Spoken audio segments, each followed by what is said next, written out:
trayectoria profesional, ella empezó como psicóloga en recursos humanos en una empresa en la que pues hacía selección y formación. Ahí estuvo más de 10 años y ella lo valora porque le dio una mirada real de la vida y cómo funciona el mundo. Luego, desde 2015, ya trabaja en el entorno educativo, realizando formación con padres, profesores y alumnos. Trabaja mucho la familia y las dinámicas que se desarrollan en ese entorno, unido al entorno escolar, donde trabaja con pedagogía y las relaciones entre profesor, alumno, padres, profesores y entre alumnos. En su trabajo diario acompaña a los profesores, a los padres, a los alumnos, a que vivan en el presente y tomen conciencia de que observar y adaptarse es la estrategia más acertada para vivir. Gracias, y esto genera muchas expectativas.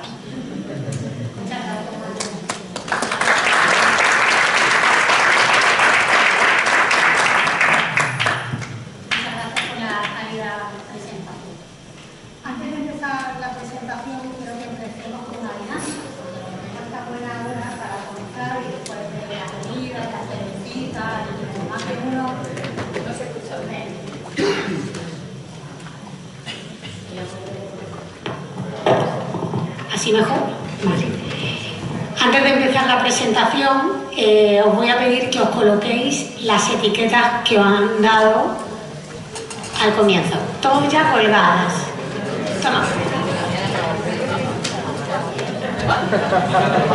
Si hay alguien que no tenga, por favor que la pida. ¿Alguien no tiene? Bueno, vamos a esperar un par de minutos que siguen llegando compañeros.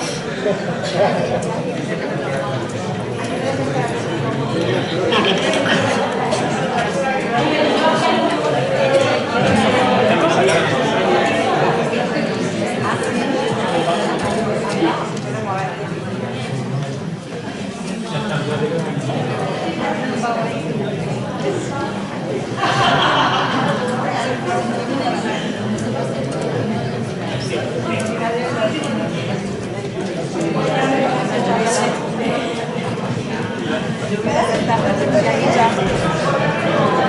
Todos con la etiqueta colgada, por favor. Venga, vamos a empezar.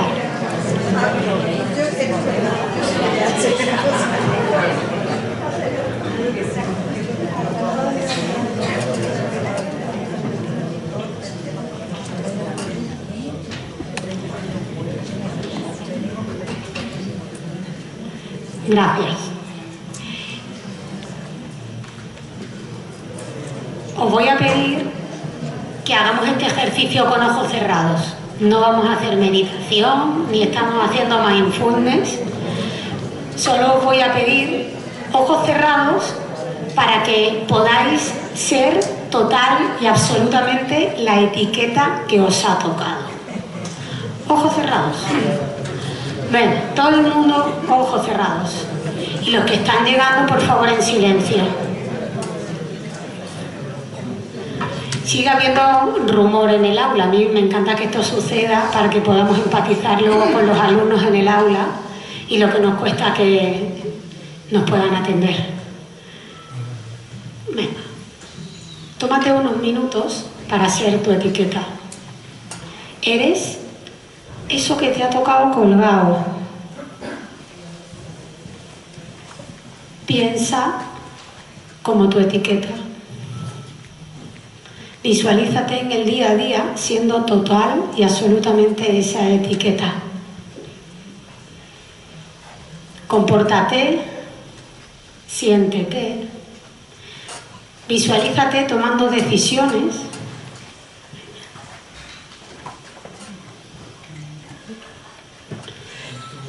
Y vive un día tuyo tomando conciencia de qué piensas de ti, porque eres tu etiqueta.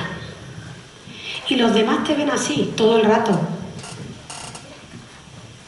Y cuando se te presentan acciones en la vida, decides en función a tu etiqueta, porque por todos lados escucha, eres, es que como fulanito es que claro, como no sé quién es. Y tómate unos minutos para ser total y absolutamente tu etiqueta.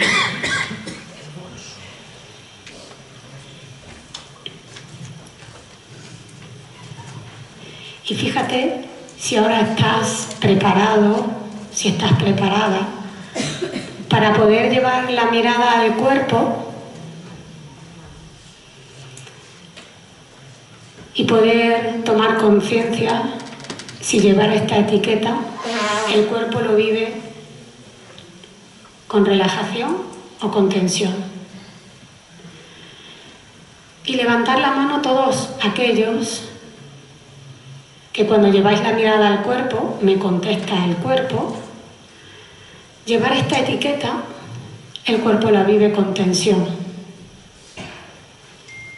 Levantar la mano, todos aquellos que viváis la etiqueta con tensión. Porque es que como soy, es que claro soy, es que todos me perciben así. Y fijaros, ser consciente, ¿cómo es vivir con esta? Podéis bajar la mano. ¿Cómo es vivir con esta tensión en el día a día? Porque esta tensión está todo el día, desde que te levantas, la etiqueta te la han colgado. Todos te ven así, en casa, en el cole, ojos cerrados todavía, no he terminado. Y tomar conciencia de la tensión en el cuerpo. Te levantas por la mañana, de camino al instituto, estás en clase. Mientras estás en clase es que tú eres, es que claro, como ya soy, es que claro, como soy. Y por favor también levantar la mano aquellos que cuando lleváis la mirada al cuerpo, y es el cuerpo el que me contesta, el cuerpo lo vive con relajación. Llevar esta etiqueta es relajante.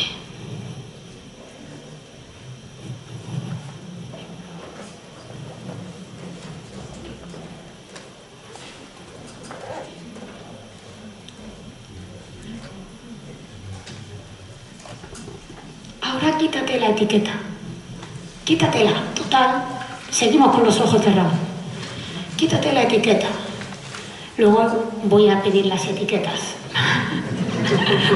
cuidarlas, quítate la etiqueta y vuelve a visualizar un día tuyo, un día a día tuyo, sin etiqueta, sin ninguna etiqueta, siendo total y absolutamente tú. Nadie te coloca ninguna etiqueta. Y date cuenta cuáles son tus comportamientos, tus emociones, cómo es el día tuyo. Cuando viene algo en lo que hay que tomar una decisión, ¿qué acción tomas? Sin etiqueta. Y me vuelve a contestar el cuerpo. ¿Quién vive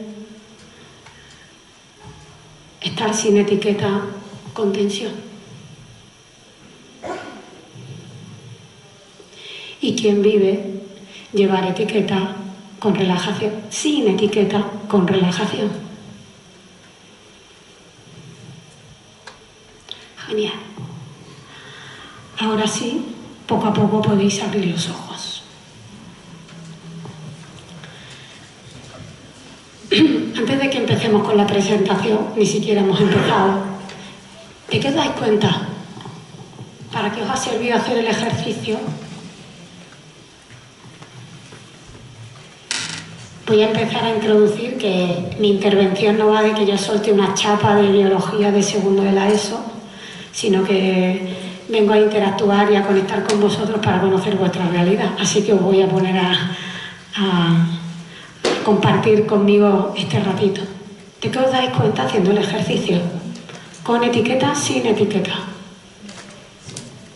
Venga.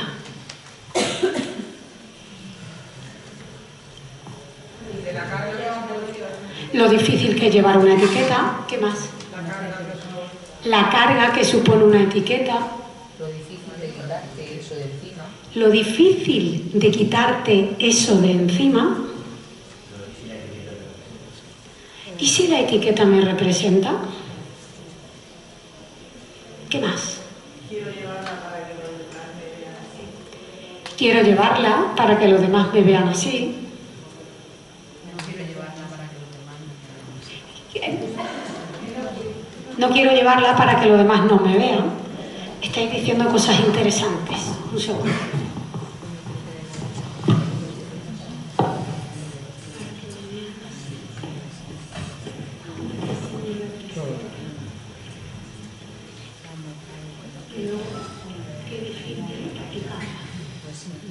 ¿Alguien más? Es solo una etiqueta, no me representa. ¿Y si me representa? ¿Y si no? ¿Alguien más? ¿Y si me gustara ser? Creo que tiene que ver mucho con esto. ¿Y si me gustara ser? La etiqueta. ¿Alguien más? Venga, vamos a empezar.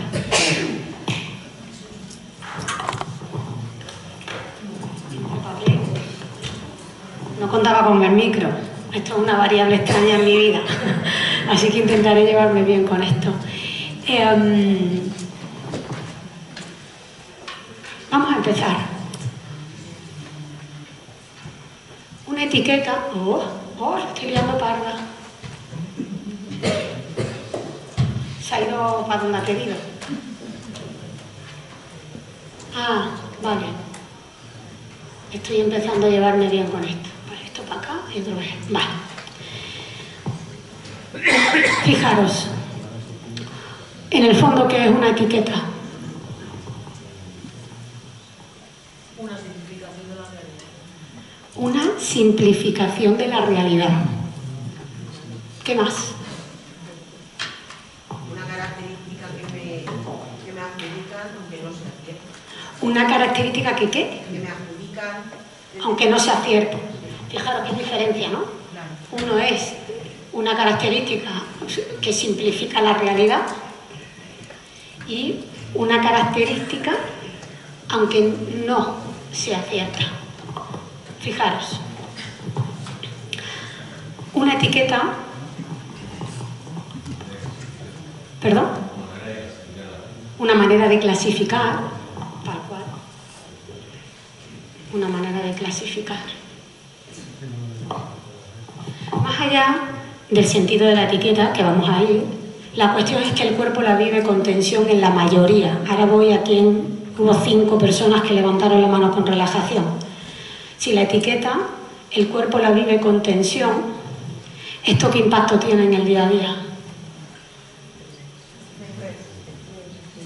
Estrés, malestar. Así que la dimensión cognitiva, función ejecutiva de la memoria, de la atención, organizarme, planificarme, que son las funciones ejecutivas superiores, elevadas, perdón por la expresión, se va al carajo. Porque todo el rato hay tensión, el cuerpo vive con estrés, el cuerpo está interpretando el peligro.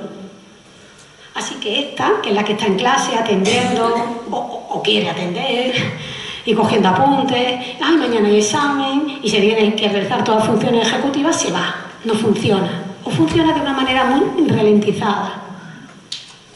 Fijaros. Habitualmente utilizamos etiquetas en el aula. ¿Os podéis dar cuenta? Todo el tiempo, no nos damos cuenta. Realmente la etiqueta es un juicio. La etiqueta es una interpretación nuestra. Eso también lo hicieron con nosotros. Y voy a tratar de explicar por qué tiene tanto sentido que esto ocurra en el aula. Cuando somos pequeños no sabemos quiénes somos. Y empezamos a saber quiénes somos por la peculiar forma de ver de los adultos que nos acompañan. Y esa peculiar forma de ver tiene que ver con sus filtros y sus interpretaciones de la realidad. Y esos filtros y esas interpretaciones son nuestro punto de referencia. Yo conocí mi tranquilidad a los 30, porque con un temperamento inquietito y nerviosito, todo el rato es que Belén no para, es que Belén que nerviosa, es que Belén que inquieta.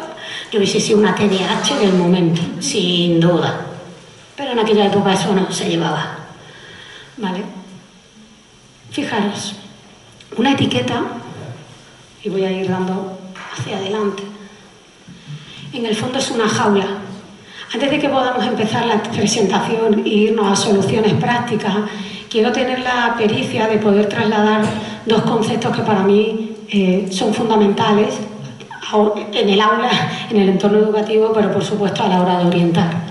La primera, que podamos tomar la conciencia de los juicios que utilizamos en el aula.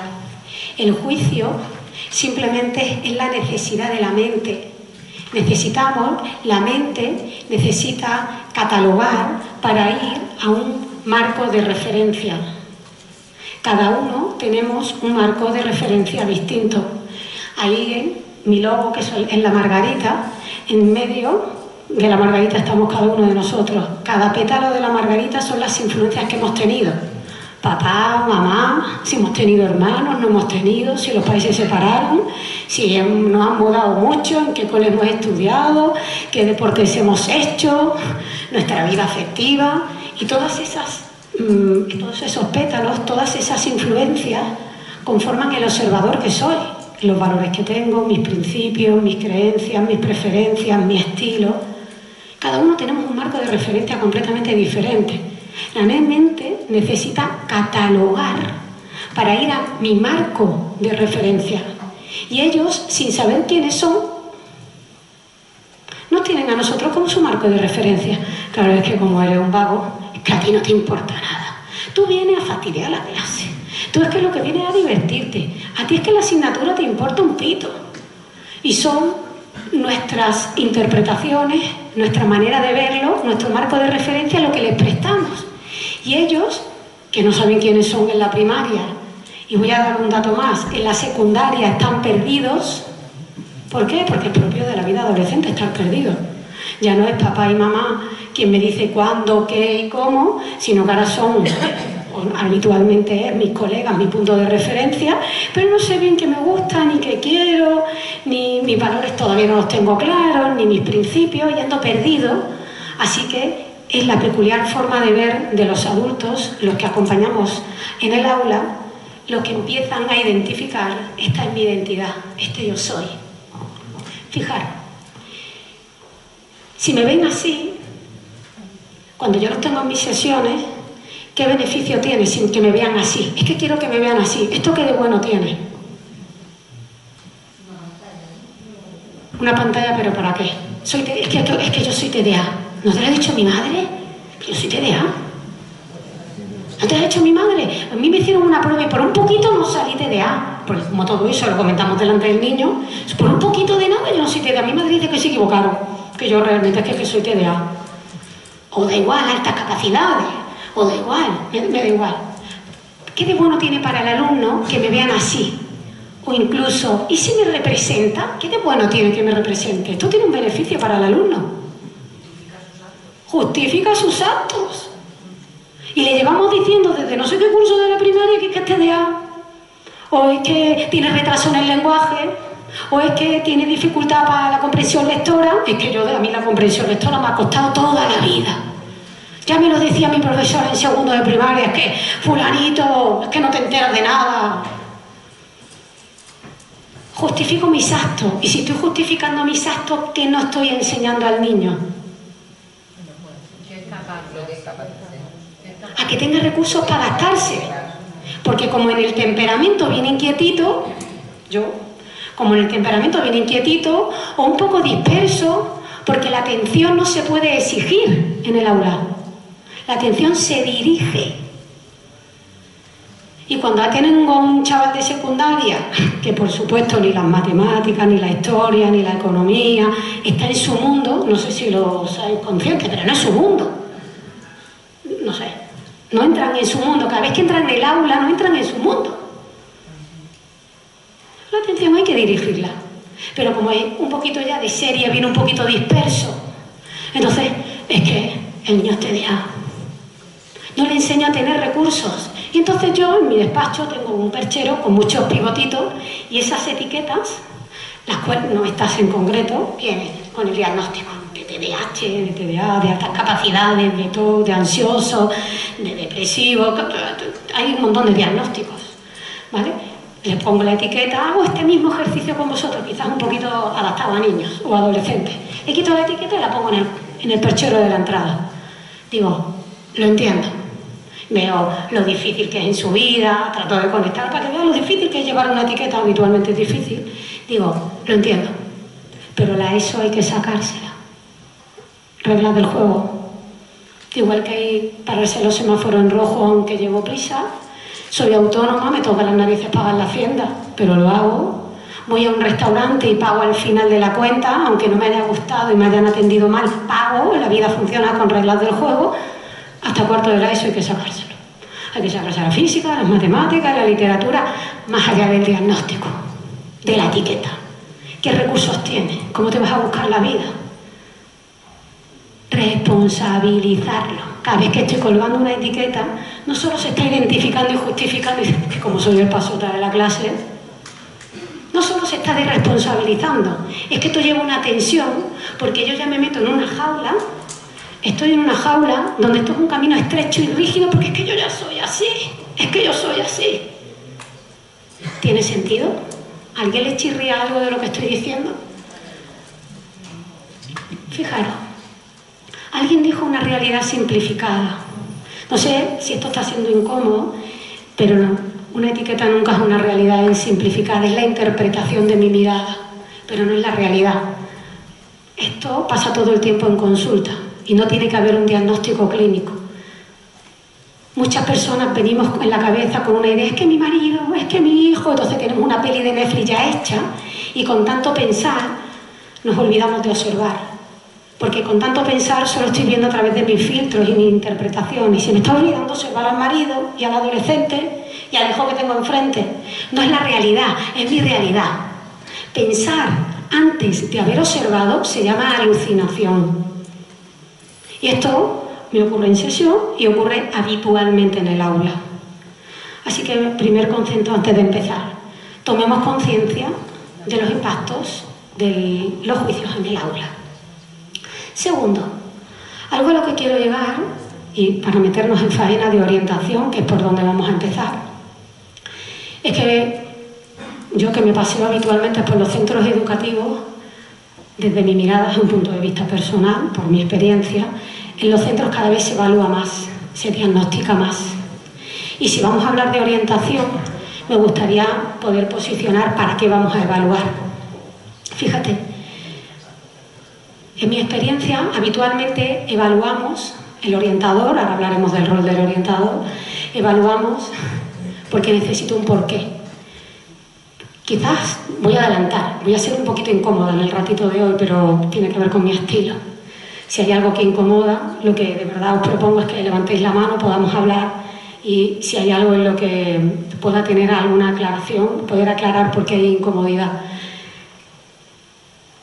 Evaluamos porque en el aula, como se presentan y están de una manera distinta como espero que estén, porque tengo expectativas, porque todos tenemos preferencias, si están callados, atienden, traen el material hecho, si preguntan, si tienen interés, ¡buah! Esto sería el mundo ideal. Pero realmente esto en el aula no nos lo encontramos. Diariamente tenemos nuestros propios desafíos. Como estoy incómoda, llega el profesor quejoso, que tú no sabes cómo es fulanito, no sabes el mes que me queda. Y entonces va quejoso a la orientadora o al orientador, ¿y qué hace el orientador? Darle un porqué. Ah, es que ¿sabes lo que pasa? Y se nos olvida algo, un porqué nunca nos va a dar un cómo. La etiqueta no basta, la etiqueta no funciona. Porque hacer un diagnóstico, más allá de que sea clínico o no sea clínico, pasota, el fastidión de clase, más allá de esto no funciona, porque no le estoy dando recursos. Si vamos a hablar de orientar, vamos a facilitar ¿a qué? A la orientación. Se ha desvirtuado la labor que hacemos los psicólogos a la hora de evaluar. Y esto viene desde la desvirtuación que se hizo con la historia del test del coeficiente intelectual. No sé si lo conocéis, pero el gobierno francés pidió a un psicólogo a Binet y al psiquiatra Theodore Simon que desarrollaran un test sencillo, de uso escolar, para poder identificar qué alumnos en el aula no llevaban el mismo ritmo que los compañeros, para que poder conocer en qué áreas podíamos apoyar a esos niños y que pudieran ir en el mismo ritmo. Fijaros luego el uso que se ha hecho del coeficiente intelectual. Todos, más o menos de los que estamos aquí, hemos vivido todos aquellos test, porque nos lo hicieron a todos. Si vamos a evaluar para que sea funcional a la solución que quiero. Y si lo que estoy orientando, voy a facilitar, no a limitar. Tomemos conciencia, por favor. Siguiente. Todo no se puede patologizar. ¿Qué quiero decir con esto? Que hemos confundido la patología con la incomodidad. Y la incomodidad lo hemos confundido con la diversidad, con las dificultades propias que tiene la vida, el proceso de maduración. Cada uno tiene el suyo, tiene un ritmo distinto. El proceso de maduración de la atención, de la memoria, cada uno madura a un ritmo completamente distinto. Es incómodo porque en el aula hay mecanismos poco funcionales. Es incómodo porque a veces hay bastante confusión. Es incómodo porque como adultos tenemos expectativas en el aula. Pero esto no tiene nada que ver con una patología. Aceptemos la diversidad y dejemos de psiquiatrizar la infancia, porque no está ayudando para nada al alumno que aprenda un ritmo distinto. Simplemente es esto. ¿Alguna duda? ¿Alguien? Me encantará que alguien me diga, Belén, estoy de acuerdo en esto, pero quizás en esto no, porque vamos a utilizar este ejemplo que he puesto a lo largo de la... En contra de lo que permite la administración, ¿por qué? Porque siempre habría que hacer eso, diagnosticar al niño qué le pasa, qué lo que Eso es distinto si estamos hablando de orientar. Ya, te digo lo que sea que lo digo. Mira, esto es, a ver cómo te explico. Yo esto le llamo responsabilización. Esto es como la ley de la LOE, ¿vale? Yo sé que estoy abriendo cajones hiper incómodos para todo el mundo y sé que conflictivos. Pero la LOE es una decisión que ha tomado el Estado porque España va segundo país de Europa en fracaso escolar. Y como los números no le dan, ha bajado los requisitos de reglas del juego para que fracasen menos, para que abandonen menos. Esta es la realidad. Luego te lo puedes maquillar como quieras. Así que hay centros educativos donde juegan las reglas del juego. Es que como lo dice la LOE, es que la LOE. Y yo paso por los centros educativos. Y entonces hacen pocas evaluaciones, muchos trabajitos, muchos proyectos. Y yo le digo, prepararos, lo estáis preparando para bachillerato. El que vaya a una FP, bueno, ahora el que vaya a bachillerato se estrella. Se lo cargan, porque ya en un proceso de maduración un poquito lentito se lo cargan. Así que voy a centros educativos donde son 100% defensores de la LOE. ¿Por qué? Porque es mucho más cómodo. Y hay otros que dicen, bueno, puedo atender a la LOE y al mismo tiempo estoy en mi lugar como profesor, que ahora veremos el rol del profesor en qué consiste. Entonces, tengo la ley, sé en qué consiste, al mismo tiempo la función de la educación es desarrollar un ser humano, nutrirlo, facilitarle ¿el qué? El que se ponga en contacto con la vida. Porque esa es la labor que tenemos los docentes, se nos olvidó, pero es esa. Educar viene de eduquere. Sacar hacia afuera el qué, el talento, el potencial que tiene el niño. Esto no tiene nada que ver con mi punto de vista, ni con mis expectativas, ni con la idea y el juicio que yo hago del niño. Pero también se nos olvida habitualmente en el aula. La ley puede decir lo que quiera. La cuestión es qué potencial veo yo en el niño. Y si le voy a poner una etiqueta, que es que yo los tengo con la etiqueta en mis sesiones. Si lo tengo con la etiqueta, no solo le digamos un porqué, vamos a darle un cómo. Porque lo que hacemos es dejar, perdón por la expresión, abandonado al niño y a la familia, que tiene TDA, es que tiene trastorno negacionista desafiante, es que su hijo es terrorista del instituto. Y depende de los padres que estén enfrente, del nivel cultural que tienen enfrente, de los recursos económicos que está el padre en el frente, esa etiqueta o se la comen o la digieren. Y si tienen pasta, pueden venir, que soy psicóloga privada y se lo pueden permitir. Pero ¿sabéis cuántos no se lo pueden permitir? Yo trabajo en institutos, en Málaga se llama Instituto de Centro de Difícil Desempeño. No sé, pues donde está la droga, la delincuencia, los más malotes de Málaga, ahí. Ahí, a colgar etiquetas. ¿Para qué? ¿Para ponerle más negro la vida negra que tienen? Entonces, la ley, la administración pondrá unas reglas del juego y yo como profesor, como docente, como director, tendré que aprender a estar en mi lugar para ver cómo juego esa ley que me dicen, porque es el menor el que está enfrente. Y aquí no vengo a decir voy a quejarme, porque si tuviese el señor consejero le diría, sería genial que nos pudiéramos ver, que pudiéramos revisar los protocolos, que pudiera haber alguna actualización de algún protocolo, con la autólisis o con cualquiera que tienen los orientadores, pero como eso a día de hoy no está en mi poder, yo como profesional y vosotros como el vuestro es que está en mi poder, ¿qué puedo yo hacer? Y si cada vez que hay un vinguillo en el aula lo que hago es llevarlo al rincón de la oscuridad para que alguien lo oriente, para que alguien lo diagnostique, no estoy ayudando a facilitar la orientación del niño. Y estoy hablando de esto porque me invitasteis a hablar de orientación. Entonces, antes de empezar a hablar de orientación, tiene que quedar claro qué no es orientación. Y lo hacemos constantemente en el aula. Todo el tiempo, o bastante a menudo. ¿No? Venga, cuéntame. Genial, esto es lo que me gusta. De verdad, cuando se detecta que un alumno tiene ciertas dificultades de aprendizaje, primero se elabora un grupo, se crea un grupo para ver cuáles son las dificultades de aprendizaje que tienen. Se aplican medidas, si no funcionan esas medidas, se llama al orientador. Se hace una evaluación psicopedagógica y se establecen cuáles son las medidas de carácter ordinario o extraordinario que necesita ese menor. Pero eso no implica ponerle la etiqueta por decir, como eres un revoltoso y ya esto me lo justifica, pues yo te dejo ser un revoltoso. No es así. Ya, no, encantada. Haces todo ese protocolo, pero la etiqueta está. La etiqueta está. Esto no. La etiqueta, a ver, se etiqueta si la evaluación determina que tiene esa dificultad, si no lo determina. Sí, esto sería tan fácil como ahora que están saliendo todos los juicios. ¿Sabéis? Ahora esto que está de moda, que todo el mundo lo juzga, lo vemos en los juicios en la tele. Y esto es porque sale en la tele. Esto debería de quedarse el Rubiales y la otra, ahí cada uno con lo suyo. Pues esto es lo mismo. Si hacemos un diagnóstico, esto sería tan fácil como que el diagnóstico se quedara entre la orientadora y el padre de los niños. Y esto ya no saliera más para que no hubiera una etiqueta, para que no se respirara el vago, el revoltoso, el que fastidia la clase. Pero Águeda, necesitamos la etiqueta porque nuestra cabeza...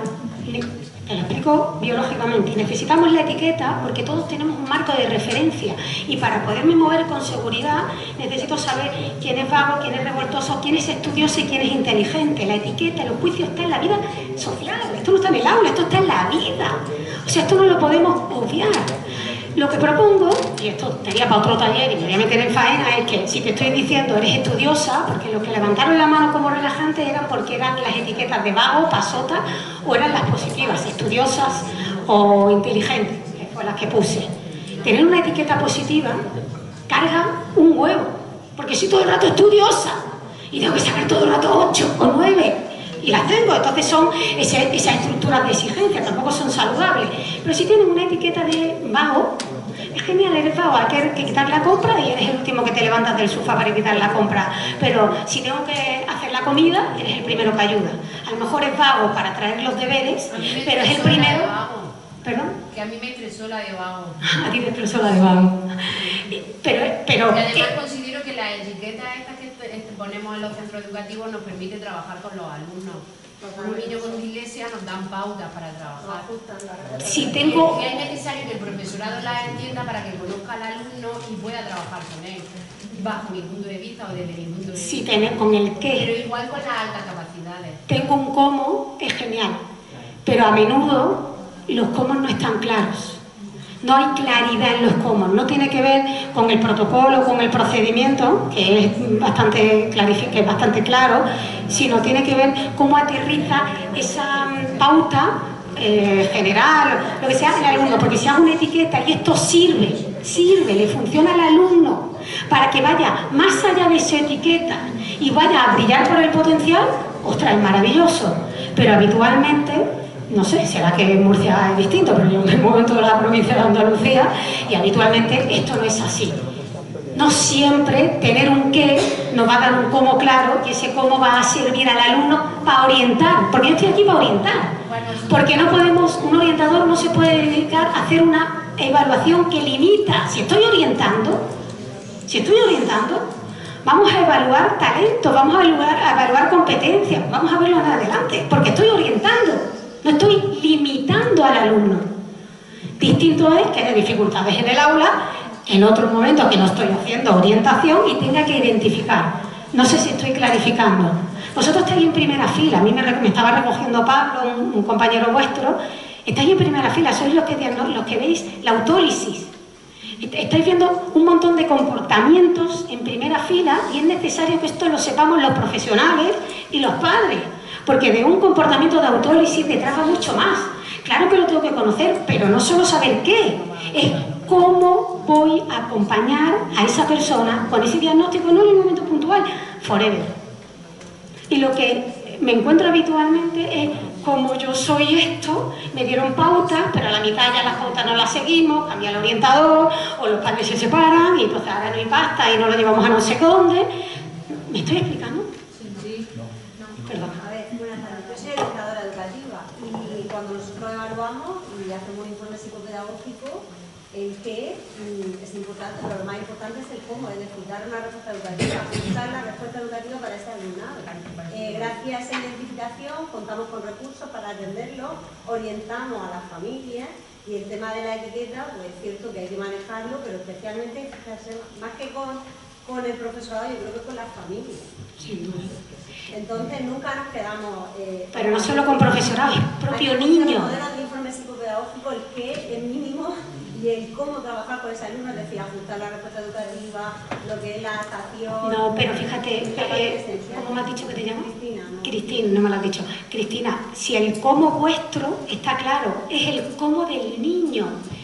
El cómo del niño... Hay muchos niños que respiran cuando le ponen la etiqueta, que no se la ponen, que los diagnostican. Y respiran y entienden por qué podían leer, por qué cuando ellos ven una palabra no hacen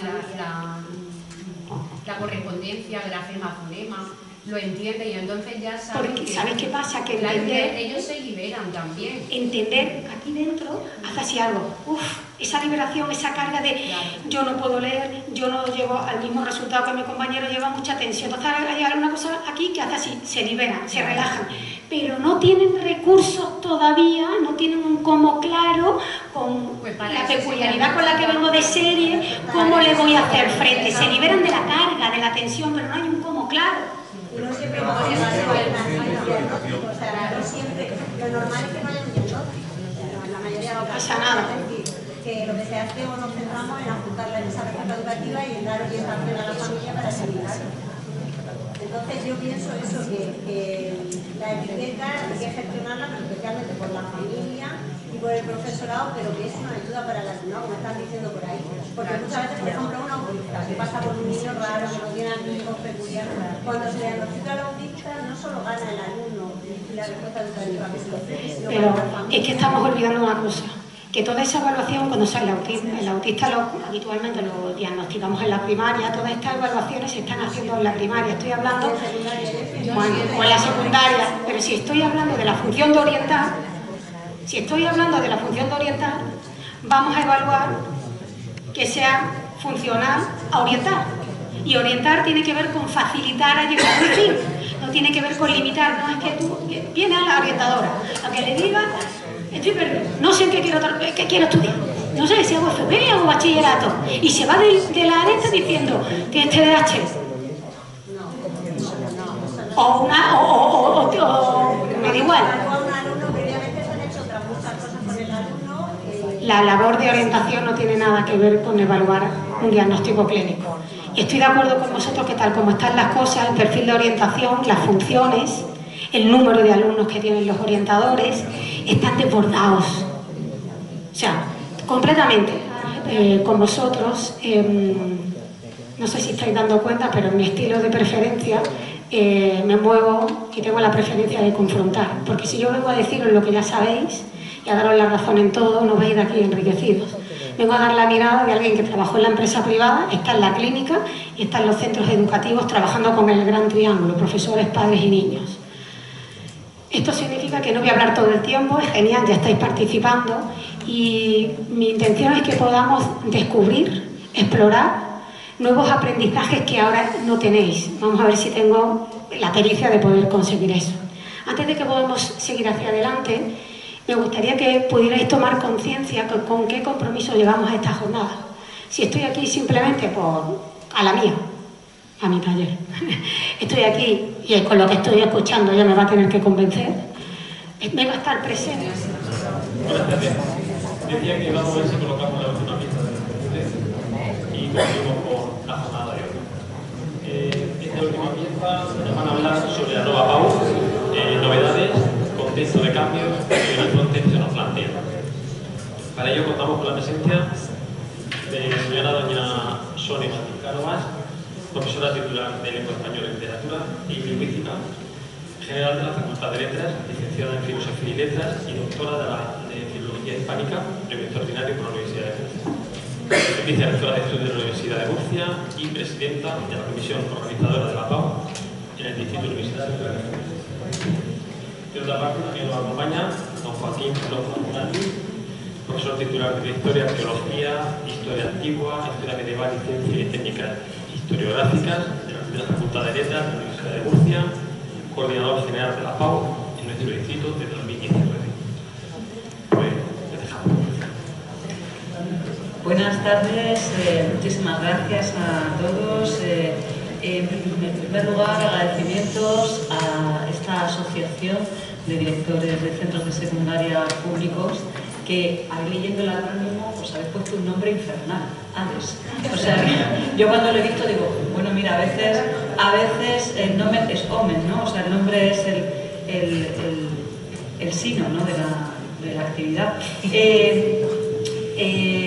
La verdad es que cuando se nos propuso esta actividad, nosotros todos los años hacemos una presentación, una jornada dentro de lo que son, bueno, pues no los equipos directivos, pero sí los centros, como sabéis, llevamos muchos años organizando la SEGAO. Yo en mi caso llevo ya, pues este es mi 7º año como presidenta de la SEGAO y la verdad es que siempre es un placer estar con vosotros y contactar porque, bueno, digamos, somos dos manos que se tienden y que son necesarias para que las cosas funcionen bien. Así que en primer lugar, pues eso, agradeceros la invitación de esta tarde.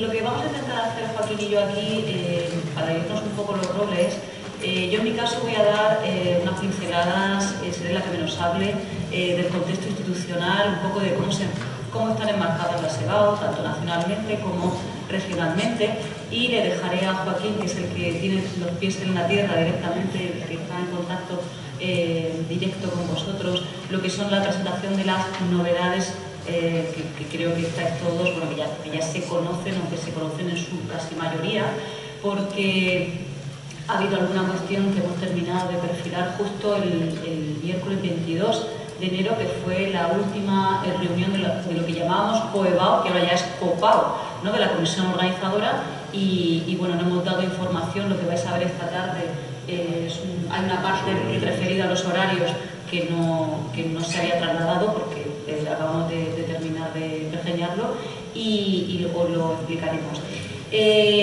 Pues lo dicho, la idea es que yo hable sobre el contexto y él hable sobre las nuevas PAU. No sé qué tal se ve, no sé si se ve muy bien. Se ve bien, ¿no?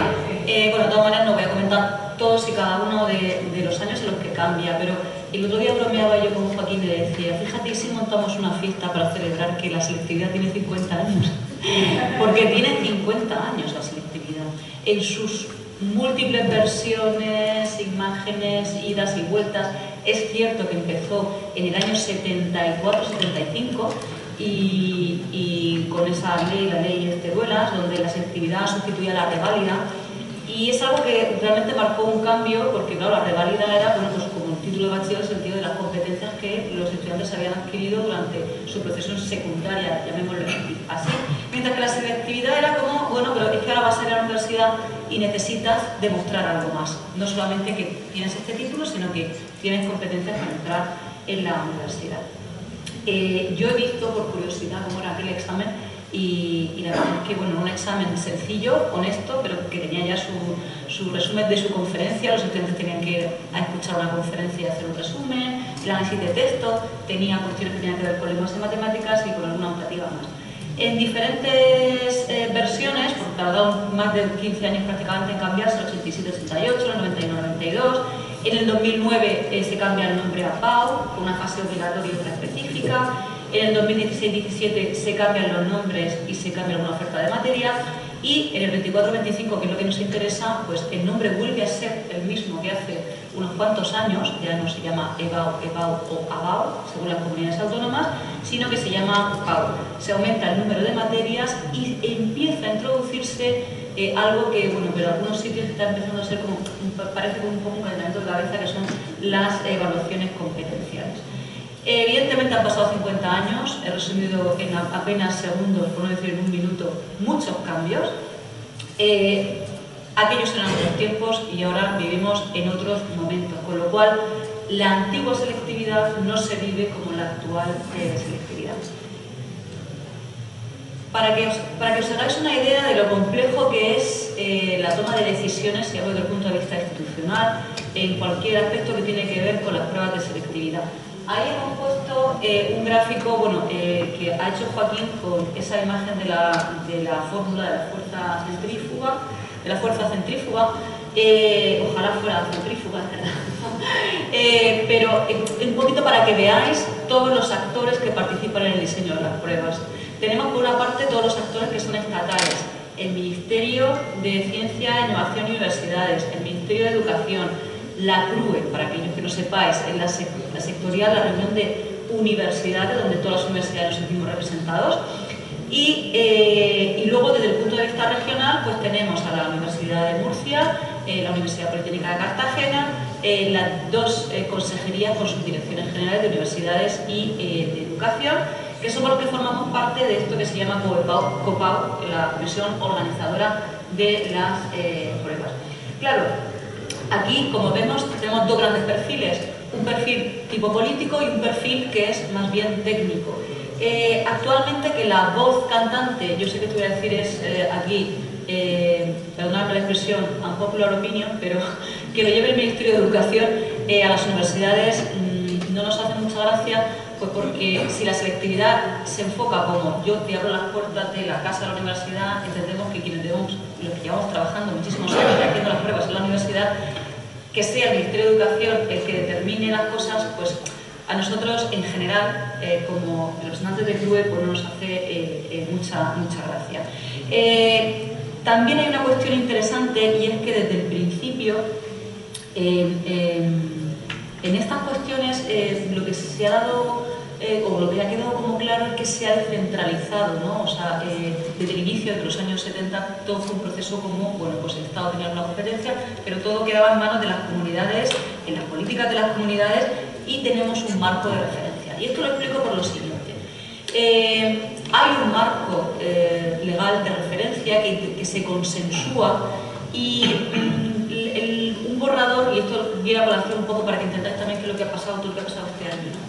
En el 2000, después de la pandemia, cuando fue la pandemia, ya sabéis que hemos tenido unas EBAU tipo pandémicas y había una serie de restricciones y había una serie de cambios en las pruebas. Cuando acabó la pandemia, claro, lógicamente lo que pensó el Ministerio es, bueno, vamos a dejar un año más o un par de años más, porque claro, los estudiantes no son los que estaban en segundo de bachillerato, sino también los que estaban en primero de bachillerato. Luego fue, no son los que estaban en primero, sino los que estaban en cuarto. Y claro, digamos, se ha ido, ya lo veis en el gráfico, eso cómo se nota en las notas, cómo se ha ido postergando esa toma de decisión de cambiar esos modelos. Claro, cuando se toma esa decisión, desde el Ministerio se saca un primer borrador, y ese primer borrador, con una serie de exámenes un poco, que eran todos básicamente competenciales, y claro, cuando nosotros nos vimos, pues echamos las manos a la cabeza y dijimos, ¿esto qué es? O sea, era un giro de 180 grados respecto a los exámenes anteriores.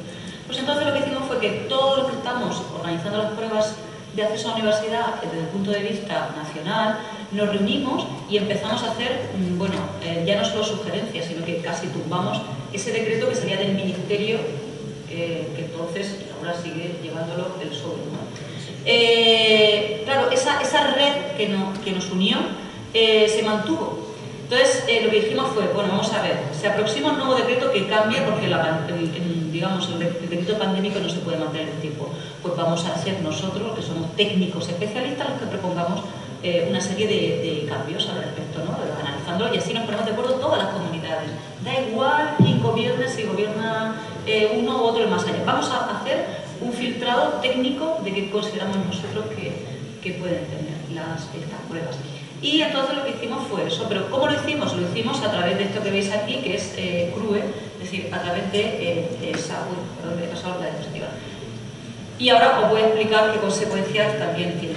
Esto es un poco para que veáis que claro, que el profesor o el director de un centro que no sabe qué está pasando, que está viendo que hay como muchas versiones de un mismo hecho, que parece que están por un lado las universidades, por otro lado los centros de secundaria, por un lado las direcciones generales de la competencia de educación, por otro lado el Ministerio de Universidades. Tenéis razón, o sea, esta imagen vislumbra la gran cantidad de actores que hay en la toma de decisión. Y eso enriquece, pero también vuelve al proceso complejo, complicado y a veces parece que discrepante, ¿no? Porque surgen las discrepancias internas. Entonces, volviendo un poco a la primera diapositiva, ¿qué efecto tienen las pruebas? Pues para que os hagáis una idea o pudiéramos resumir, en su origen lo que buscaban garantizar era la madurez del estudiante, porque el estudiante que entrara pues, tuviera madurez. En el desarrollo, pues limitar el acceso de quien podía entrar o no a la universidad. Pero en la actualidad ni tienen que ver con la madurez ni tienen que ver con limitar el acceso, porque a poco que sigáis la estadística, el tanto por ciento de aprobado es altísimo. Entonces, ¿qué es lo que busca? Pues ordenar, poner en fila. O sea, poner en fila un conjunto de estudiantes. Entonces, claro, es un sistema de tipo selectivo. Aquí no sé si veréis muy bien las columnas gráficas, pero ahí se ve como la PAU total del número de presentados, que es el 95,4 respecto a los matriculados, aprueba el 90%. Esto no es un proceso de selección. Si fuera un proceso selectivo, no aprobaría esa... ¿Entendéis? O sea, entonces, se accede a la universidad y el problema está en cómo ordenamos nosotros, universidades públicas, que a mí me encantaría que todos los estudiantes que quisieran estudiar medicina vinieran a la facultad de medicina, que todos los estudiantes que quisieran hacer marketing vinieran a marketing, pero no es posible porque el número de plazas es limitado y tenemos que tener un sistema que garantice condiciones de igualdad o de equidad entre los estudiantes. Entonces, ese sistema selectivo se basa en 4 grandes principios. En primer lugar, pues con carácter general, pues segundo de bachillerato, se condiciona completamente. O sea, hemos pasado del que yo estudié COU, ¿no? El curso de orientación universitaria, se ha cambiado el nombre, pero la realidad es la misma. Sigue siendo un curso enfocado a preparar a estudiantes para hacer la SEBA, nos guste o no, disculpadme. Luego, respeta parcialmente esos resultados académicos de segundo de bachillerato con un 60% de la nota y incorpora la nota externa, que es la propia EBAU. Claro, ahora es que esto lo voy a presentar. Esto es un poco para ponernos un poco en situación. Todos los que estáis aquí, que sois sufridores, directores sufridores, de lo que suponen en segundo de bachillerato las pruebas en nuestros centros, para que de alguna manera pensemos o relativicemos, hemos preparado, se ve una estadística donde tenemos, esto es una estadística nacional, hay actualmente 1,5 millones de estudiantes en educación infantil, 2.715.000 en educación primaria, 2.097.092.000 estudiantes de ESO, 1.144.000 de formación profesional, bachillerato 711.000, en primero 355.000 y en segundo 313.000. A las PAU acceden 293.000, es decir, vamos haciendo el zoom cada vez más pequeño. O sea, es decir, que en general para la población de educación secundaria es una parte relativamente discreta. Sin embargo, todos los años tenemos el foco puesto ahí. ¿Por qué? Pues porque tiene gran relevancia social y gran relevancia familiar. Y aquí tenemos también, en este gráfico se ve muy bien, bueno, yo creo que se ve bastante bien lo que es el cuello de botella. Si nos fijamos en los colores, porque no sé si vais a verlo los que estáis ahí lejos, esa es la oferta de plazas que tenemos en las universidades públicas. El 22% es ingeniería y agricultura, el 40 y tantos % sociales y jurídicas. Ciencias de la salud supone un 35% de las plazas, arte y humanidad 27.000 y 17.000 ciencias. Si os fijáis en el segmento azul y el segmento amarillo, eso concentra la mayor parte de lo que quieren los alumnos. Y sin embargo, son las partes más bajas de la tabla. Entonces, ahí es donde se produce realmente la situación del mundo.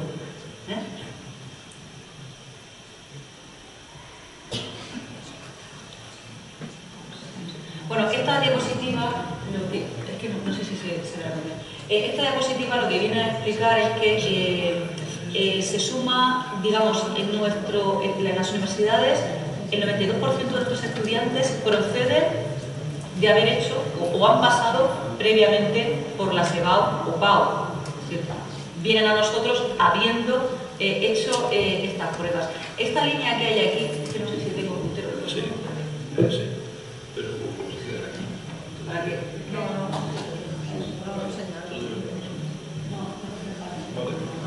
Bueno, en esa, ahí lo vais a ver bastante bien. O sea, el salto, hazlo de puntero, ¿sí? Ahí tenemos, ¿veis esa escalada que hay ahí entre 2019 y el 20? ¿Veis ese salto hacia arriba? Que luego no vuelve a bajar. Esos son las SEGAO de la pandemia. Ahí se ve claramente que, bueno, hay como unos dientes de sierra en las notas, o sea, hay una tendencia baja, pero un año sube, un año baja, un año sube, un año baja, pero de pronto en el 2020 se da ese ascenso y ya se mantiene ahí arriba. O sea, un número anormalmente alto de notas muy altas que tenemos. No tenemos otro. Y bueno, esto es lo que yo creo que para mí es la diapositiva más importante de la parte institucional que yo quería presentar. Visto todo lo anterior, hemos visto bueno, un poquito ese recorrido de las pruebas que suponen ahora, el estrés al que someten a todo el mundo, y especialmente a los que organizamos y somos garantes de las mismas, porque si nos fijamos en las dos columnas, la de la izquierda representa la diferencia que existe bueno, pues entre las distintas comunidades autónomas en inversión en educación, en los medios, la diferencia que representan los centros de titularidad, público-privada concertada, la diferencia que tienen las notas por profesores. O sea, es decir, todos sabemos que hay compañeros nuestros que ponen notas más altas, otros que ponen notas más bajas, incluso dentro de los propios grupos de estudiantes. Yo también soy profesora y siempre digo que los estudiantes a veces se comportan como las añadas, ¿no? Hay añadas, o sea, hay grupos y años que son excelentes y entre ellos hay, no sé, una especie como de avidez, de comportamiento, de coordinación muy buena, que les hace superarse a todos y ir de la mano, y otros años en que, bueno, pues ese curso es verdaderamente terrible, hace lo que puede, pero no hay como química dentro del curso ni con el profesor. Luego también tenemos las diferencias que traen los estudiantes con su mochila. No son todos iguales, no tienen los mismos medios, no proceden de la misma familia, no están en las mismas circunstancias, ni siquiera ocupan el mismo orden de lugar en la fratería, el mayor, el mediano, el pequeño. Entonces, todos esos factores, que son muchos, condicionan ese 60% de la nota. Y ahora nos vamos a la otra parte de la nota de la SEGAO. Tenemos un 40% que viene condicionado por contenidos que están publicados en currícula, que son distintos por las comunidades, por las competencias. Hay diferencias de modelos de exámenes por las distintas comunidades autónomas y, lógicamente, cuando evaluamos esos exámenes, pues también hay variedad de evaluadores. Están los evaluadores de la universidad, los evaluadores de secundaria, pero es que dentro de la universidad y dentro de secundaria hay comportamientos muy distintos. Pero si así, grosso modo, vemos lo que tenemos detrás, a nosotros lo que nos planteó mucha sorpresa fue descubrir que cuando se generó un debate político sobre este asunto, todo el foco fuera al 40%. Yo cuando vi la prensa me preguntaba, yo decía así, yo soy partidaria realmente de que cuanto más se homogenice las pruebas, se homogenicen en la medida de lo posible, tanto mejor, pero dejemos de poner el foco ya en que tenemos un examen, o si el examen tiene una pregunta más o menos difícil, porque estamos hablando de 0,0 en una nota, frente a lo otro, que es lo que genera más disparidad. Y claro, pues ahí tenemos gran parte, digamos, del debate de esta cuestión, ¿no? Pues mucha tensión por las diferencias. ¿Por qué? Pues porque cuando tú no puedes acceder fácilmente, pues te tensionas, o sea, la familia tensiona a los centros, lo golpean y dicen, es que mi hijo quiere estudiar estudiar medicina tiene que sacar un 14, cueste lo que cueste. Genera una tensión tremenda a todo el mundo, porque los estudiantes se juegan muchísimo. Que es la diapositiva que os acabo de explicar. He intentado avanzar un poco para ir recortándome en el tiempo. Entonces, la gran pregunta: ¿por qué la presión se ejerce en que sean iguales los sistemas de evaluación en lugar de garantizar que sean iguales las condiciones de origen? Nosotros, como personal que llevamos años trabajando en esto, o sea, consideramos que no se puede hacer el mismo examen. O sea, por todo lo que hemos explicado anteriormente, pero lo que sí que se puede hacer es explorar, respetando las diferencias que tiene cada territorio por su currícula, que yo no me he venido a inventar la España de las comunidades, pues claramente sí que se puede hacer. Entonces, nosotros, ¿en qué estamos trabajando? Pues, ¿en qué estamos trabajando? Pues nosotros estamos trabajando desde CRUE, como grupo de trabajo de acceso y admisión, en primer lugar, armonizar las ponderaciones, es decir, que las mismas materias ponderen lo mismo en todos los títulos, que ya es un paso. 2, armonizar las fechas en la medida de lo posible, porque claro, aquí las fiestas de cada comunidad en un sitio no se empieza igual en Andalucía que se empieza entonces, bueno, pues ahí eso es lo que estamos haciendo, armonizar estas fechas, armonizar los criterios de corrección ortográfica. Este año hemos hecho que los criterios de corrección ortográfica sean lo más similares posible, armonizar el tratamiento de adaptación, también acuerdos para homogeneizarlos en ese aspecto, armonizar la estructura de los exámenes, también estamos en ello desde CRUE, que haya el mismo número de bloques, que los bloques ponderen exactamente igual. Hay un grupo de trabajo específico de las universidades para acceso de admisión y hay un grupo de trabajo de coordinadores también de PAU, otro de responsables técnicos administrativos y otro de trabajo de materias de PAU. ¿Cómo se gestiona aquí eso? O sea, esto es nivel nacional. Nivel local o regional, pues para que tengáis una idea de cómo está conformada la composición organizadora de las pruebas, es una comisión que presido yo como vicerrectora de estudios, o sea, no lo preside una madre, la preside la vicerrectora de estudios. Cuando yo me vaya, que entre, presidirá estas pruebas, y tiene un coordinador general de las pruebas, que es Joaquín, que lo tengo aquí a mi lado, una vocal, que es la vicerrectora de estudios de la Politécnica de Cartagena, un vocal que también es el coordinador general de UPCT, eso por la parte de las universidades, y por representantes desde la comunidad autónoma, que tenemos a las dos consejerías. Hay comunidades donde esta comisión, hay una consejería porque tienen las dos competencias. Aquí, como están separadas, pues tenemos por una parte universidades y por otra parte educación. Y tenemos una secretaria, un jefe adjunto de inspección, un vocal de la comunidad, que es el jefe de servicio de evaluación y calidad, se llama Paco Escudero, y representantes directores del centro, que en este caso es la directora de la flota, que no sé si está por aquí. Ahí está. Que es la persona que os representa a vosotros, a los directores de centros, dentro de la comisión. Entonces, bueno, pues para que entendáis un poco que la toma de decisiones no puede ser nunca rápida, que cuando se suceden los acontecimientos hay que organizar a mucha gente y hay que intentar consensuar distintas voces. Hay una voz técnica, vamos a decir, pragmática, y hay voces políticas, y intentar armonizar todo eso a veces genera, pues eso, idas y vueltas o cuestiones que quizá no se entiendan mucho desde los centros, pero tienen su explicación interna.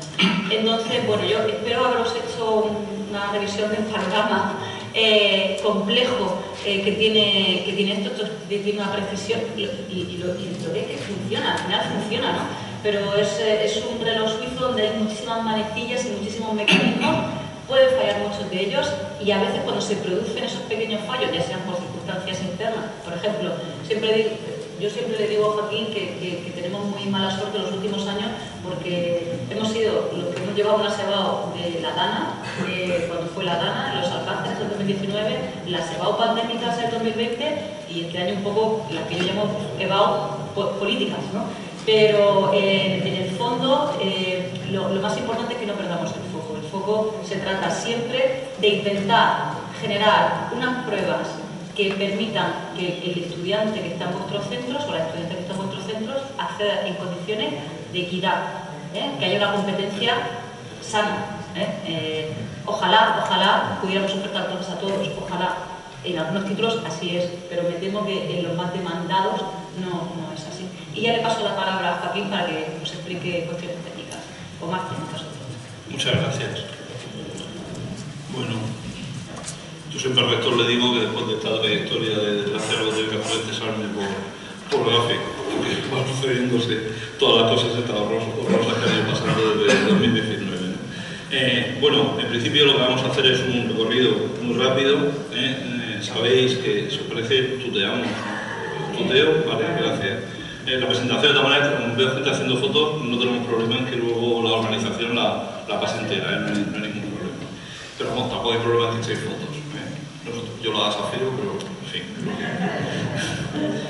Sí que es verdad que al principio del curso, pues ya sabéis que hubo cierto debate con respecto a tensiones sobre si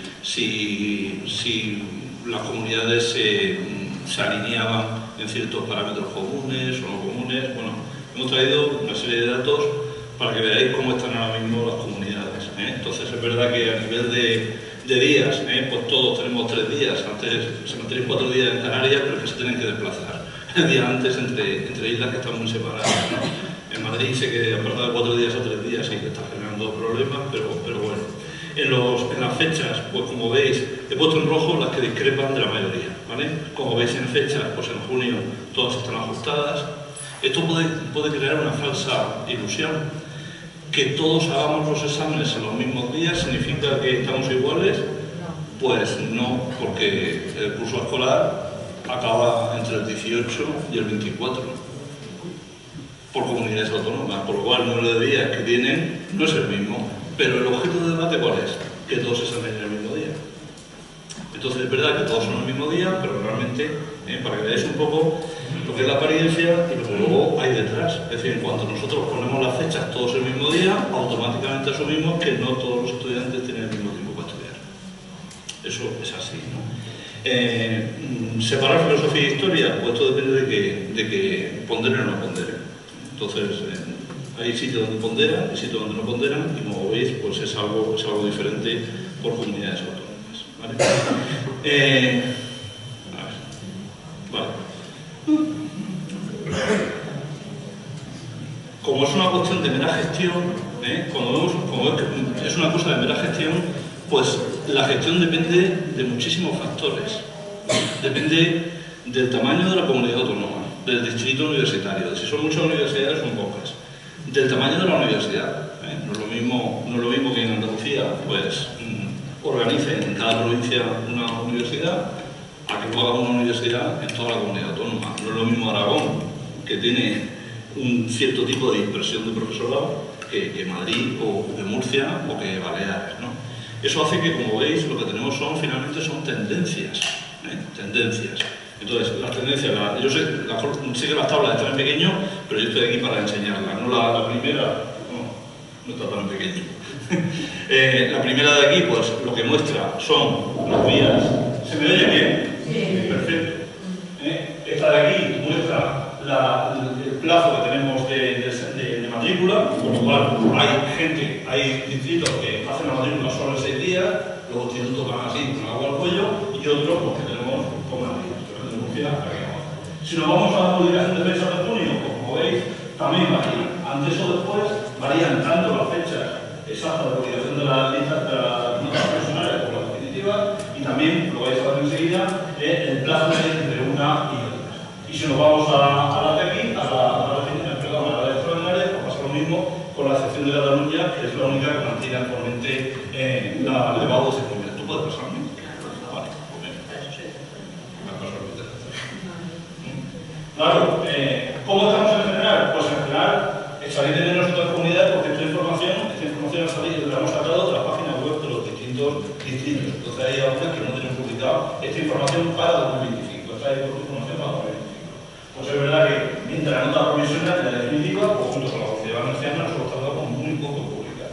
En 6 días tenemos las notas definitivas. Si nos vamos a los días que trae la matrícula, pues nosotros tenemos abierto muchos días. Si nos vamos a la fecha de publicación de notas provisionales, pues este año, a la casualidad de que este año somos los primeros que publicamos. ¿Qué ventaja puede tener que todos publiquen al mismo tiempo? Pues no lo sé. Realmente no lo sé. Tiene interés si la prescripción fuera uniforme en todas las universidades. Pero claro, no es lo mismo el tamaño de la Complutense que el tamaño de la Universidad de La Rioja o la Comunidad de Navarra, por poner un ejemplo, ¿no? Pero bueno, nosotros este año pues, podemos presumir de eso, pero eso es con la fecha de publicación y abajo la fecha de publicación de la nota de prácticas. Esto significa pues, que hay variedad. Esa variedad no pasa nada porque afecta al ámbito de la gestión. Yo creo que el ámbito de la gestión, pues cada uno se organiza con sus medios. Ahora, lo veremos en muchos ejemplos. Los horarios se va a ver muy bien. Claro, estos son datos del Ministerio. Hay cosas que importan relativamente poco. El primer gráfico no también los ha aprobado, porque no lo ha aprobado todo el mundo, pues hay que ver que hay una diferencia. Nosotros estamos arriba. Eso podéis imaginar que no significa que nuestros alumnos sean más listos que los otros o que sepan más. Porcentaje sobresaliente de los actos, no fase general, pues estamos arriba. A mí eso me gusta poco. Sobre todo cuando ves las diferencias. Es decir, no tiene ningún sentido que sean mucho más sobresalientes de Murcia que los de la Comunidad Valenciana. Eso no tiene sentido. Si eso pasa, es que algo está pasando. Si nos vamos al tercero, nota media de acceso a grado de la convocatoria extraordinaria, pues claro, empiezan a sumar todos estos datos que están empezando a seguridad, estamos muy altos, pero claro, cuando vamos al número de sobresalientes del acceso a grado, tener en cuenta que aquí estamos mezclando notas de pruebas con notas procedentes de ese 60% de instituto, pues claro, se dispara.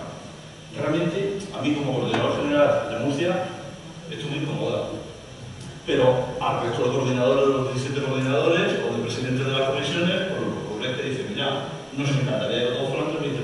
Lo que no puede ser es que no haga un día siendo 20 y el otro sea del 6,4. Porque las dietas no son tan diferentes como para generar ese tipo de diferencias en la inteligencia, ¿no? Por los resultados. Entonces yo creo que no debemos engañarnos diciendo que nuestro sistema educativo es, en este caso, 4 veces mejor que la dieta balear. Pues, podemos admitir que sea mejor, pero 4 veces mejor parece mucho, ¿no? En esta, anterior, por favor. En esta se ve mucho mejor. Claro, si nos vamos a nota de bachillerato, pues claro, la diferencia nota media de los aprobados de bachillerato, pues está la nota, veis que en general son notas muy infladas. Esto es un dato de 2023 y están dopadas por el hecho de que tenemos una PAU que está preparada para la pandemia, no para la pandemia. Yo creo que no descubro nada nuevo. Pero claro, si nos vamos aquí,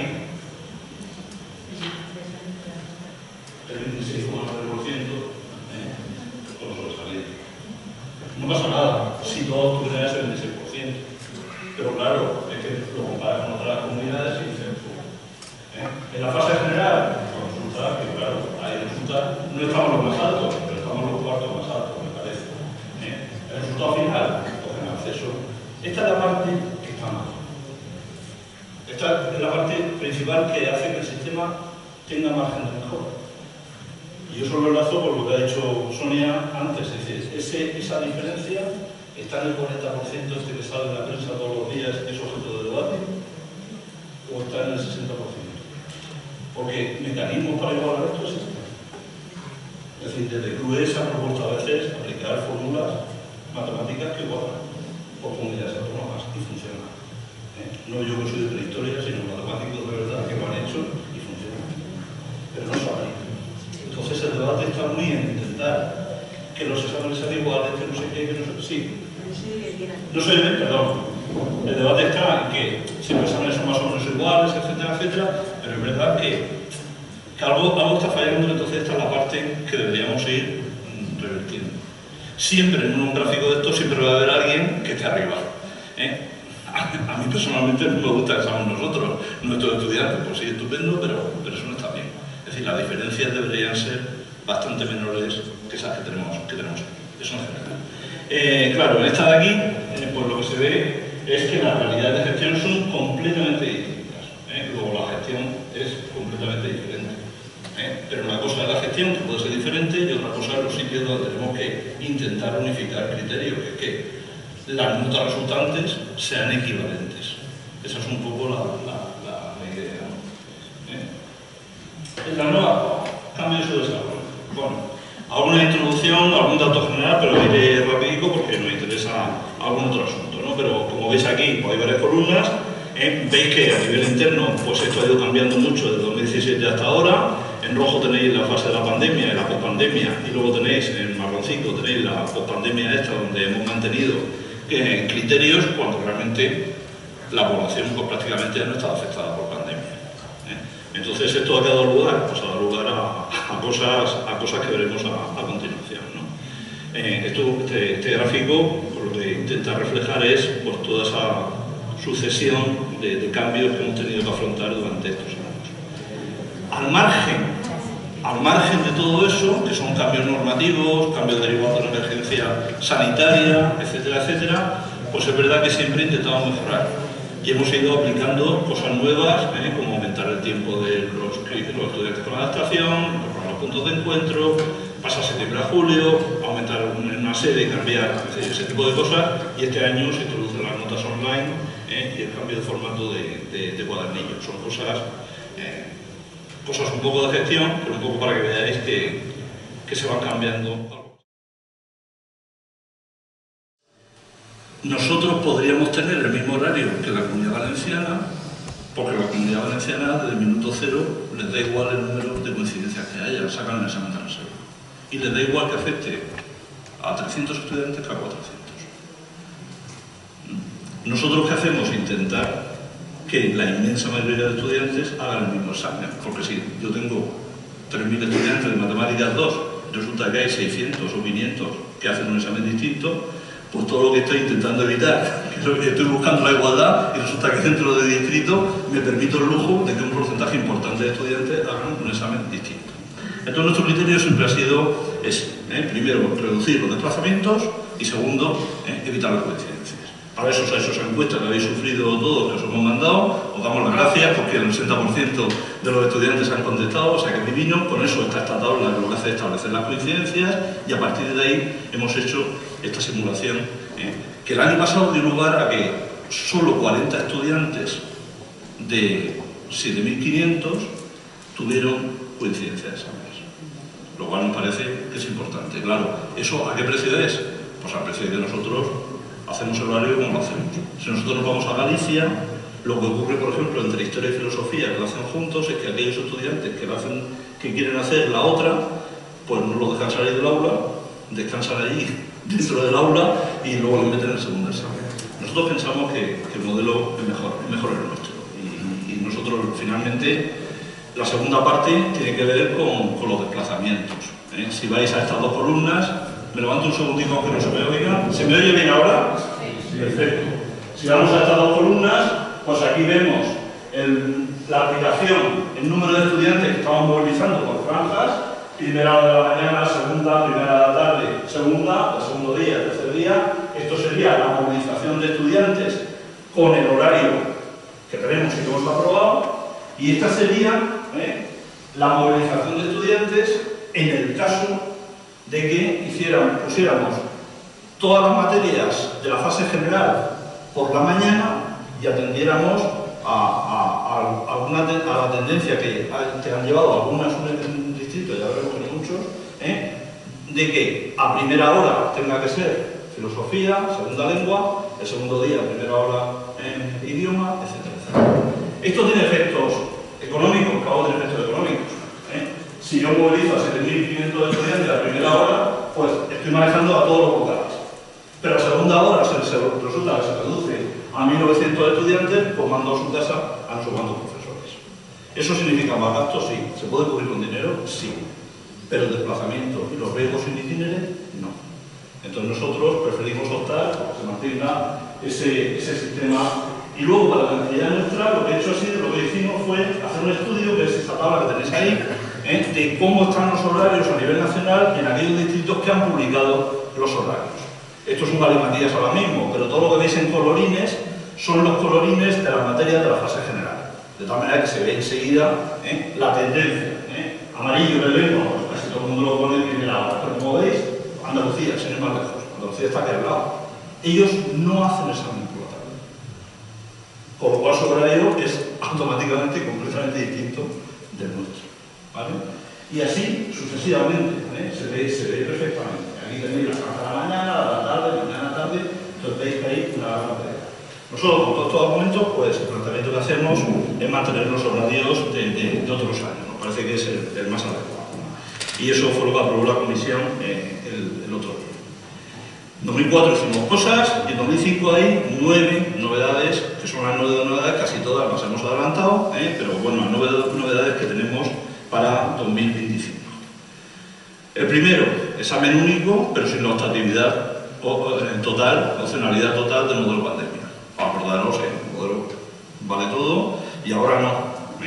Ahora en matemáticas, por ejemplo, pues hay 5 bloques y un bloque ahora me lo estoy inventando, de geometría, otro de álgebra, otro de no sé qué, y dentro de eso hay 2 ejercicios a elegir uno. Pero no va a ser posible que uno se estudie la mitad del temario. ¿Qué es lo que ha pasado, por ejemplo? Estos son casos, no cito el centro, por supuesto, pero profesores que de repente solo han explicado la química orgánica. Y el crío se ha ido a la carrera sin tener ni idea de química orgánica. Claro, que el examen lo ha abordado. Y luego se ha pegado un tiro conforme ha entrado en la carrera, se quería estar. Ya está estupendo. Bueno, eso ha cambiado, ¿vale? Eso es la primera cuestión que cambia de manera importante. Segunda cuestión que cambia, la penalización. Aquí ha habido también algo de debate. La penalización, ¿qué significa? Hasta ahora, en Murcia, que variaba por comunidades, en Murcia se podía quitar hasta 3 puntos, pero solo en lengua. Básicamente solo en lengua. Había un par de materias que se podía quitar un punto, pero básicamente solo aplicamos en lengua. El Real Decreto lo que nos dice es que en todas las materias. ¿Vale? Entonces, eso es así y no nos queda otra. Lo que ha hecho CRUE ha sido dar instrucciones generales para que ahí seamos más o menos iguales. Hasta 2 puntos en lengua, donde se descuenta por todo, faltas gramaticales, ortográficas, todas, coherencia, todo. En idiomas extranjeros hasta 1,5 y en el resto de materias hasta 1 punto, pero nos referiremos solo a la ortografía y al resto de posibles faltas solo si hay texto prolijo. ¿Por qué decimos texto prolijo, esa palabra? Porque el Real Decreto lo que dice es cuando haya producción de texto. Me parece injusto, sinceramente. A ver. La zona de letras tiene más falta de ortografía que la de ciencia. No me parece justo. Sí, claro. Sinceramente, no me parece justo. Sí, no es que no sea de ciencia, es decir, sí, en biología sí hay falta de ortografía. En biología sí se cuentan, porque hay producción de texto. Pero 0,10 por falta. Sí. ¿Qué pasa? ¿Que lengua es más importante? No. Correcto, todas tendrían que ser la misma. No me parece justo que los de lengua tengamos que asumir eso. Sí. A ver. Sí, no, totalmente. Sí. Mira, yo que soy del gremio, te digo que yo, o sea, personalmente diría lo mismo que tú. O sea, que uno lleva la lengua a todos los dominios, ya sean científicos o no. Pero internamente, para consensuar eso en CRUE, donde hay 17 comunidades distintas con 600 técnicos por debajo de materias, 600 personas, donde algunos de ciencias decían que yo no se sentían capaces de valorar la fatal. No me fastidie, ¿un licenciado? No, vamos a ver. Entonces, sin entrar en debate, esto nos ha costado sacarlo muchísimo y es una primera aproximación que imagino que en los sucesivos años que vayamos mejorando la homogenización, pues se irá viendo ese perfil. Pero que entendáis que esto ha sido fruto de un debate que aquí se presenta como una especie de plantilla, pero ha costado sudor sacar este acuerdo, O sea que... De todas formas, para hacernos la cuenta muy rápida, es verdad que hasta ahora un crío que cometa muchas faltas, que no tenga dislexia, un crío que cometa un mogollón de faltas de ortografía, pues ahora mismo de 60 puntos posibles, 6 asignaturas de 10, de 60 le quitamos 3, se quedan 57. Claro, si le metemos hasta 2 puntos en todas las asignaturas, pues ese crío le damos un viaje importante, teniendo que competir con los estudiantes del año pasado. Porque si cogiéramos el decreto sin hacerle matices, pues serían 2 puntos por cada una de las asignaturas, son 6 por 12 puntos, menos 10, menos 60, 60 menos 12, 48 me parece, por lo cual le bajaríamos la puntuación. Segundo asunto, que es verdad que no se puede, es verdad que esto es difícil decirlo, lo puedo decir aquí, pero es lo que ha dicho la presidenta de la comisión.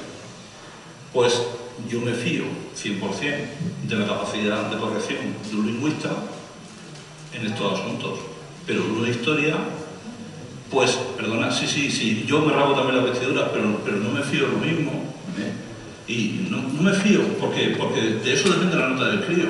Entonces, a mí me corrige Sonia, me corrige, los dos somos de la misma facultad, doctores, doctor está estupendo, pero somos doctores de nuestra materia, yo soy doctor de prehistoria. ¿Significa que no sé escribir? Sí sé escribir, pero ella me corrige todas las semanas, esto no es así. Esta mañana, ayer, con la presentación, N número, N y arriba una O, y coge y me pone un punto entre la N y la O. Bueno, no es que yo se me hubiera pasado, es que yo lo desconocía. Lo desconocía y os lo reconozco, lo desconocía y prefiero reconocerlo. Y luego hay un asunto importante que tiene que ver con las comunidades que tienen 2 lenguas cooficiales. Efectivamente, eso es la segunda parte. Que esa es una parte que hay que matizar. El decreto no lo matizaba. Claro, ¿qué es lo que pasa? Pues que el dominio lingüístico de los profesores, y menos en el País Vasco, donde desde muy al principio, desde hace muchísimos años, tienen un control normativo de la lengua, en los demás sitios el control normativo es regular. ¿Eso qué significa? Que si yo le dejo esa opción, pues se van a examinar de Historia de España pues en la segunda lengua cooficial, porque saben que la falta de ortografía y se van a colar. ¿Por qué? Porque los profesores no tienen calidad para corregir falta de ortografía a ese nivel, porque no dominan el valenciano, el catalán o el gallego igual de bien que el castellano. Entonces, si hubiéramos hecho tabla rasa, pues lo que hubiera pasado es que hubiéramos descompensado eso, en mucho sistema. Entonces, esas son las 3 cosas que hay detrás de todo esto. Y sí, tienes razón, sí tienes razón, pero este es el resultado de estas 3 reflexiones. Perdón. Vuelto a hacer yo soy profesor de matemáticas. Sí. También muy injusto que los que tenemos un perfil de ciencia, que A, B, C, alfa, beta, gamma, y de ahí no nos saca durante 2 años, tengamos que competir en la asignatura de lengua con gente que lleva historia de la literatura, historia de España, historia... Es decir, que al final el alumnado, pues mi alumnado se ha dedicado a hacer otras cosas durante 2 años. Por eso digo que es verdad, pero... Es difícil, ¿eh? Por eso yo entiendo a los técnicos de matemáticas que dirán, es que nosotros, yo no escribo más de 2 frases, y yo a mis alumnos 2 años escribiendo frases y flechas. Y ahora tiene que ver, el tema tiene que fijarse en si es puntuación, que si el sí, en los Por eso está lo del texto prolijo. Lo del texto prolijo refiere a falta de ortografía. Claro, o sea, si tú en una frase pequeña, texto prolijo, imagínate en biología que no tienes que contar algo que requiera pues, un desarrollo textual pues, de varias líneas. Entonces ahí es donde vamos a ir a buscar la falta de ortografía. O irán a buscar las personas que corrijan biología, pero que entendáis que esto ya es un cambio importante.